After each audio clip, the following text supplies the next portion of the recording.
Good evening, friend. This side Abhishek, and welcome to our channel सरकारी तैयारी. So our topic is Indian Regulating Act of 1773. ठीक है, तो आज हम स्टार्ट करते हैं Indian regulating act of 1773. But उसको पढ़ाने से पहले आपको जानना चाहिए कि कॉन्स्टिट्यूशन, हमारा कॉन्स्टिट्यूशन होता क्या है. कोई भी फंडामेंटल प्रिंसिपल्स जो कि रिटन फॉर्म में होता है उसको कॉन्स्टिट्यूशन बोलते हैं. ठीक है, तो हम स्टार्ट करते हैं battle of Plassey and battle of Buxar से.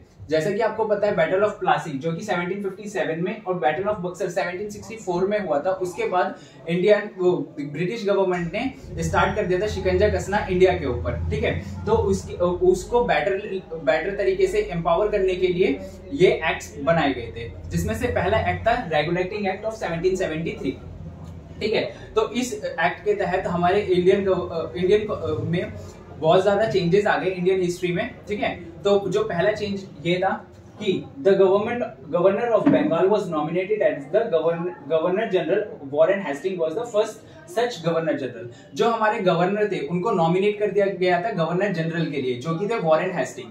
ठीक है, तो आपको ये लाइन अंडरलाइन कर लिए, ये नाम आपको याद होना चाहिए, बिकॉज ये बहुत ज्यादा इंपॉर्टेंट रहेगा, क्योंकि इससे आपका एक नंबर आ सकता है आपके एग्जाम्स में. ठीक है, तो वॉरेन हेस्टिंग हमारे इंडिया के हमारे बंगाल के कह सकते हैं जो फर्स्ट गवर्नर जनरल थे. ठीक है, इसके बाद governor of east India company was put under the British parliamentary control.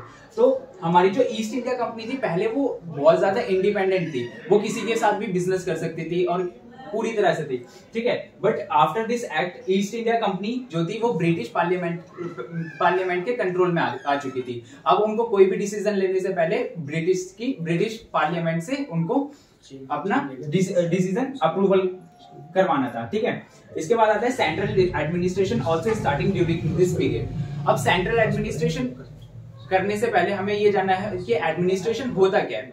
Administration जैसे हो गया, लेट्स टेक अ एग्जांपल कि मैं किसी स्टेट का गवर्नर जनरल हूँ. मान लीजिए मैं बंगाल का गवर्नर जनरल हूँ. ठीक है, और मेरे द्वारा कोई भी लॉ पास किया जाता है, मेरे को पावर मिल गई है कि मैं कोई भी लॉ पास कर सकता हूँ या फिर कोई भी रूल या रेगुलेशन क्रिएट कर सकता हूँ. तो वो पूरा रूल्स एंड रेगुलेशन पूरे इंडिया के थ्रू परफॉर्म किया जाएगा.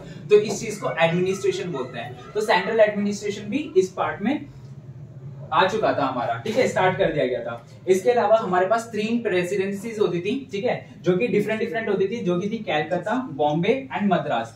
बट इस एक्ट के तहत ये तीनों प्रेसिडेंसीज एक सिंगल प्रेसिडेंसीज के नाम से जानी गई, जो कि वॉरेन हेस्टिंग यानी कि उस टाइम के गवर्नर जनरल के अंडर में आ चुकी थी. तो अब ये कैलकाता, बॉम्बे एंड मद्रास, ये तीनों जो प्रेसिडेंसीज थी ये वॉरेन हेस्टिंग के अंडर में थी. ठीक है, इसके बाद ये पार्ट जो है ये बहुत ज्यादा इंपॉर्टेंट होगा, क्योंकि इसमें हमारे सुप्रीम कोर्ट के रिगार्डिंग बात की जाएगी. तो इंडिया का फर्स्ट सुप्रीम कोर्ट 1774 में कैलकाता में बनाया गया था. ठीक है, तो यह आपका इंपॉर्टेंट हो सकता है, क्योंकि इस पॉइंट के रिगार्डिंग आपका एग्जाम्स में एक क्वेश्चन बन के आ सकता है कि 1774 में, या ऐसे पूछ सकता है कि सुप्रीम कोर्ट कब इस्टेब्लिश्ड हुआ था और कहां पर इस्टेब्लिश्ड हुआ था. ठीक है, तो आपके सुप्रीम कोर्ट में 4 मेंबर्स हुआ करते थे, जिसमें कि एक जो मेंबर होता था वो बहुत मेन होता था और परमानेंट होता था. बाकी 3 जो मेंबर्स होते थे वो आप मान सकते हैं कि को-वर्कर होते थे या उनके हेल्पर होते थे, जो कि सजेशन के लिए आते थे. ठीक है, तो जो उनके मेन जो मेंबर थे उनका नाम था सर एलिजा एम्पे. ठीक है, और बाकी 3 जो जिनको को-वर्कर्स बोलते हैं उनका नाम था चैम्बर्स, लैमिस्टर एंड हाइड. ठीक है, इसके अलावा जो लास्ट पॉइंट और जो इंपॉर्टेंट पॉइंट है वो ये है कि ईस्ट इंडिया कंपनी के जितने भी वर्कर और एम्प्लॉइज थे उनको कोई भी अपना पर्सनल बिजनेस करने की अनुमति नहीं थी. ठीक है, और ना ही वो कोई इंडियन से किसी तरह की रिश्वत या गिफ्ट या मनी ले सकते थे. ठीक है, नहीं ले सकते थे. ओके, तो ये एक्चुअली में था regulating act 1773. So if you like the video, so comment down and let us know on which topic we should make the another video. Thank you.